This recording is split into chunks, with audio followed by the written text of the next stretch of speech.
अस्सलाम वालेकुम स्टूडेंट्स, आज हम स्टडी करेंगे सिंपल पेंडुलम की जो मोशन है उसके अंदर क्या क्या करैक्टरिस्टिक्स होती हैं।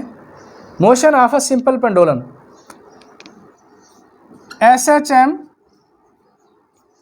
सिंपल हार्मोनिक मोशन की करैक्टरिस्टिक्स इसमें पाई जाती हैं या नहीं। सबसे पहले आप मीन पोजीशन पर रेस्ट हालत में पेंडुलम को स्टडी करें। ये मेटालिक बाब है, धाती गोली है जो कि एक धागे से स्ट्रिंग से बंधी हुई है। रेस्ट हालत में इसका वेट जो है डाउनवर्ड mg, W = mg, और ऊपर को टेंशन जो स्ट्रिंग के अंदर टेंशन है, चूँकि ये टेंशन और W वेट दोनों सेम होते हैं लिहाजा ये कैंसिल कर देते हैं, किसी किस्म की मोशन पैदा नहीं होती। अब हम इसको पकड़ते हैं और एक्सट्रीम पोजीशन A पे लाते हैं। जो ही हमने गोली को मेटालिक बाब को O पोजीशन से पकड़कर A पे लाए तो हम देखते हैं कि इसकी फोर्सेस जो हैं, इसका वेट mg दो कंपोनेंट बना रहा है, एक mg cos थीटा है, एक mg sin थीटा है। अगर ये थीटा एंगल बना रहा हो, इसकी लेंथ हम लेते हैं कि L है। तो अब पेंडुलम पर ये जो फोर्स लग रही है mg sin थीटा, ये टुवार्ड O है। यही वो फोर्स है जो कि इसकी मोशन का बायस है, causes the motion of simple pendulum. तो इसको हम स्टडी करते हैं, देखते हैं कि जब हम इसको छोड़ते हैं तो ये गोली A से O की तरफ हरकत शुरू करती है और होता कुछ यूँ है कि इसकी जो फोर्स यहाँ पे मैक्सिमम थी, जैसे जैसे ये O की तरफ ट्रैवल करती है, इसकी फोर्स जो कि रिस्टोरिंग फोर्स इसको वापस ला रही है मीन पोजीशन की तरफ, वो कम हो रही है, फिर कम हुई हत्ता कि O पे पहुँच के ज़ीरो हो जाती। इसी तरह ये जो इसका फासला है मीन पोजीशन से मैक्सिमम फासला, जिसे डिस्प्लेसमेंट और मैक्सिमम फासले को हम एम्पलीट्यूड भी कहते हैं, ये x है, इसे x0 भी कह सकते हैं, इंतहाई आखिरी फासला जो होता है।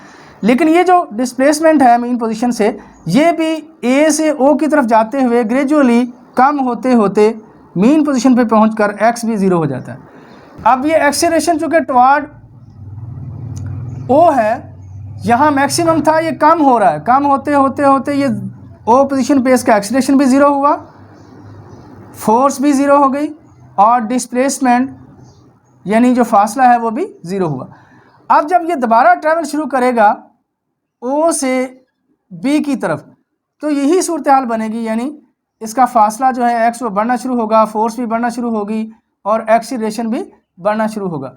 तो A और B जो एक्सट्रीम पोजीशन है, यहाँ पे फोर्स, डिस्प्लेसमेंट और एक्सीलरेशन, ये A और B एक्सट्रीम पोजीशन पे मैक्सिमम होंगे, लेकिन O पोजीशन पे ज़ीरो होंगे। हम इसकी फर्दर स्टडी के लिए स्क्रीन पे चलते हैं। Motion of a simple pendulum. Students, question इस तरह आ जाता है कि आप साबित करें कि पेंडुलम की, सिंपल पेंडुलम की जो मोशन है ये भी SHM है, यानी सिंपल हार्मोनिक मोशन है। तो हम इसको डिटेल से देखने की कोशिश करते हैं। सबसे पहले सिंपल पेंडुलम को ऑब्ज़र्व करते हैं। ये एक बहुत ही बारीक धागे से बंधी हुई मेटल की, धात की गोली होती है जो रेस्ट हालत में O पोजीशन पे खड़ी होती है, जैसा कि आप ग्रीन पिक्चर में देख रहे हैं, O पोजीशन पे रेस्ट हालत में है। ऐसी सूरत में इस पर दो फोर्सेस अमल कर रही होती हैं, डाउनवर्ड वेट होता है और अपवर्ड टेंशन होती है। स्ट्रिंग के अंदर जो टेंशन है वो, ये दोनों फोर्सेस एक दूसरे को कैंसिल कर देती हैं, लिहाजा ये रेस्ट में होती है, किसी किस्म की मोशन नहीं कर रही होती। अब हम इसका दूसरा केस देखते हैं कि जब हम इस गोली को पकड़कर A पोजीशन पे लाते हैं, जैसे रेड कलर में आपको नज़र आ रहा है, तो मीन पोजीशन से जो ही हमने इसको A पोजीशन पर, एक्सट्रीम पोजीशन पे ला के छोड़ा है, तो ये क्या करेगी, ये फ़ौरन वापस O की तरफ यानी मीन पोजीशन की तरफ मूव करना शुरू कर देगी। एक्चुअली इस पर दो फोर्सेस अमल कर रही हैं, एक mg cos थीटा है और एक mg sin थीटा है। ये mg cos थीटा जो फोर्स है ये बैलेंस हो रही है टेंशन के साथ, लेकिन mg sin थीटा जो है ये इसको मीन पोजीशन की तरफ, O की तरफ लेके जाती है। स्टूडेंट्स, अब आप देखें A, O और B ए और बी जो पोजीशंस हैं इनको एक्सट्रीम पोजीशन का नाम दिया जाता है, इंतहाई आखिरी मुकाम, और दरमियानी पोजीशन जो है जिसे ओ कहते हैं ये मीन पोजीशन है, ये वस्ती मुकाम है, दरमियान वाला मुकाम है।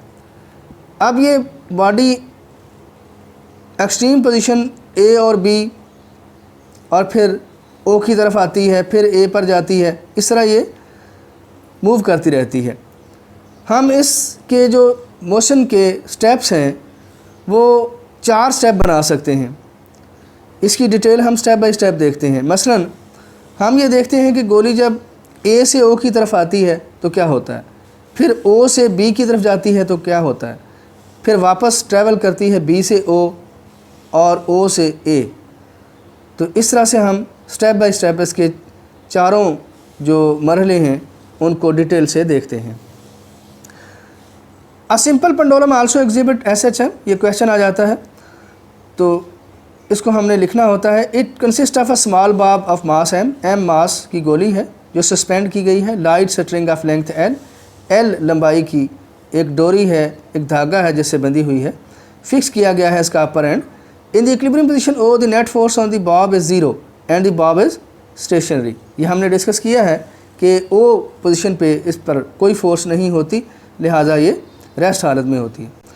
Now if we bring the bob to extreme position A, अब हम इसको A पोजीशन पे जब लाते हैं बॉब को, गोली को, तो नेट फोर्स 0 नहीं रहती। There is no force acting along the string, अब स्ट्रिंग के अलॉन्ग फोर्स नहीं है। As the tension in the string cancel the component of the weight mg cos theta, यानी स्ट्रिंग के अंदर जो टेंशन है वो फोर्स और mg cos थीटा ये एक दूसरे को बैलेंस कर देती हैं। Hence there is no motion along this direction, इसलिए इस डायरेक्शन में हरकत नहीं है। Component of the weight mg sin theta, ये जो mg sin थीटा वाला कंपोनेंट है वेट का, ये डायरेक्टेड है मीन पोजीशन की तरफ, जो कि एक्ट करता है एज अ रिस्टोरिंग फोर्स और बॉडी को वापस O की तरफ लाता है। Due to this force the bob starts moving toward the mean position O। तो ये इसके ट्रैवल का पहला मरला हुआ कि A से O की तरफ ये रिस्टोरिंग फोर्स जो कि mg sin थीटा है उसकी वजह से ट्रैवल करेगा। अब O पे जाके अगरचे फोर्स ख़त्म हो जाएगी लेकिन वेलोसिटी मैक्सिमम हो जाएगी और इनर्शिया की वजह से ये गोली O पे जाके रुकेगी नहीं बल्कि फर्दर आगे जाएगी और B तक पहुंच जाएगी। At O the bob has got the maximum velocity and due to inertia it does not stop at O, rather it continues to move toward the extreme position B. During its motion toward point B, the velocity of the bob decreases due to the restoring force. अब जब ये B पर पहुंचती है तो फिर ये रुक जाती है। The velocity of the bob becomes 0 as it reaches the point B. फिर B पर वही mg sin theta restoring force दोबारा एक्ट करती है और इसको O यानी मीन पोजीशन की तरफ लाती है। Still acts toward the mean position O and due to this force the bob again starts moving toward the mean position O. In this way the bob continues its to and fro motion about the mean position O. इस तरह से ये जो गोली है धात की pendulum की, ये O के इर्द गिर्द मूव करती रहती है, मोशन में रहती है। It is clear from the above discussion that the speed of the bob increases while moving from point A to O due to restoring force which acts toward O. Therefore acceleration of the bob is also directed toward O. यानी जो ही ये गोली A से O की तरफ जाती है या B से O की तरफ जाती है, इसकी वेलोसिटी बढ़ती है, इंक्रीज़ आती है। इसका मतलब ये हुआ कि जो एक्सीलरेशन है यानी rate of change of velocity या स्पीड को हम एक्सीलरेशन कहते हैं, तो एक्सीलरेशन की डायरेक्शन भी O की तरफ है। Similarly when the bob moves from O to B, अब हम O टू B और O टू A जो हैं ये दो स्टेप इनको ज़ेरे बहस लाएंगे। पहले हमने A से O और B से O को डिस्कस किया है। अब O टू B जाते हुए स्पीड कम होगी क्योंकि ये बुलंदी पे जा रही है, एक्सट्रीम पोजीशन की तरफ जा रही है, ऊपर को जा रही है। Its speed decreases due to restoring force which again acts toward O. Therefore acceleration of the bob is again directed toward O. It follows that the acceleration of the bob is always directed toward the mean position O. इसका मतलब ये हुआ कि acceleration की जो direction है वो हमेशा ओ की तरफ ही रहती है, मीन पोजीशन की तरफ। Hence the motion of a simple pendulum is SHM। तो गोया हमने साबित किया कि इसका एक्सेलरेशन जो है वो मीन पोजीशन की तरफ है, क्योंकि जो ही गोली ए से ओ की तरफ जाती है या बी से ओ की तरफ जाती है तो उसकी स्पीड बढ़ती है, लेकिन जब वो ओ से ए की तरफ या ओ से बी की तरफ जाती है तो उसकी स्पीड जो है वो कम होती है, यानी एक्सीलरेशन जो है वो ओ की जानब है। और इसकी फ़ोर्स जो है रिस्टोरिंग फ़ोर्स वो भी ओ की तरफ अमल करती है। तो लिहाजा दो तरह से इसको डिफ़ाइन किया जा सकता है। पहला पॉइंट यही है कि simple harmonic motion occurs when the net force is directly proportional to the displacement from the mean position and is always directed toward the mean position. यानी जब नेट फोर्स जो है वो डायरेक्टली प्रोपोर्शनल होती है मीन पोजीशन से फासले के साथ और हमेशा उसकी डायरेक्शन मीन पोजीशन की तरफ होती है, तो ऐसा इसमें भी है। Similarly in other words when an object oscillate about a fix position, यानी जब कोई बॉडी ऑसिलेट कर रहा होता है मीन पोजीशन या फिक्स पोजीशन के इर्द गिर्द, such that its acceleration is directly proportional to its displacement, इस तरह के उसका एक्सीलरेशन जो है वो डायरेक्टली प्रोपोर्शनल हो इसके डिस्प्लेसमेंट के साथ मीन पोजीशन से, तो और उसकी डायरेक्शन भी मीन पोजीशन की तरफ हो, तो it's motion is called SHM। तो इससे साबित होता है कि सिंपल पेंडुलम जो है इसकी हरकत भी सिंपल हार्मोनिक मोशन यानी SHM है।